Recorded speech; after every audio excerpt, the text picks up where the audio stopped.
We seem to be obsessed with bigger cars these days, but is bigger always better? Behind me here, we've got the 2024 Toyota Grand Highlander Platinum Hybrid Max. A couple months ago, we drove the Grand Highlander and I made a pretty bold statement saying that it could possibly replace my minivan as a really good family vehicle. Now we've got it for a long-term test in the hybrid version. Let's take a look and see if it actually has what it takes to replace the minivan.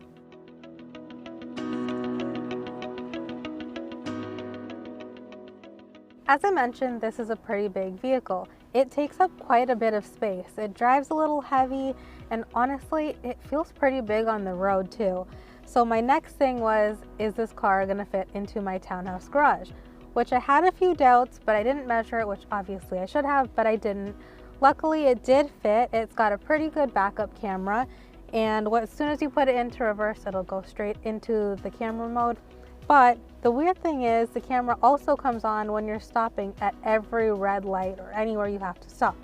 But the good thing is you can switch that off with a click of a button on the screen.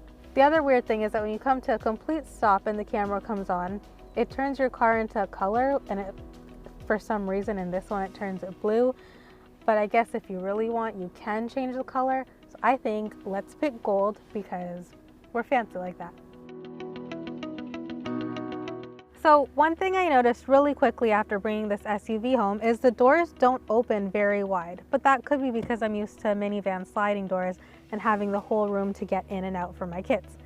However, for those who do have to get in, it's really simple. You can either come through here and jump over the center console, or you can easily flip this seat down and get back into the back, which has a whole lot of back row space now for adults.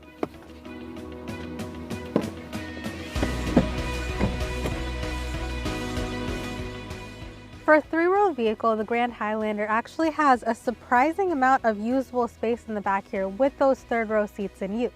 That's a pretty big deal considering most three-row SUVs that I've tested don't have a whole lot of cargo space with those third-row seats in use.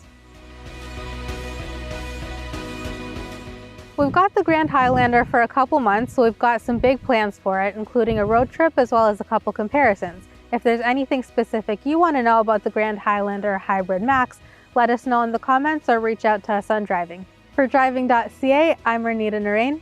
For more news and reviews, check us out on our website or on social media. I'm going to go pick up my kids from school now.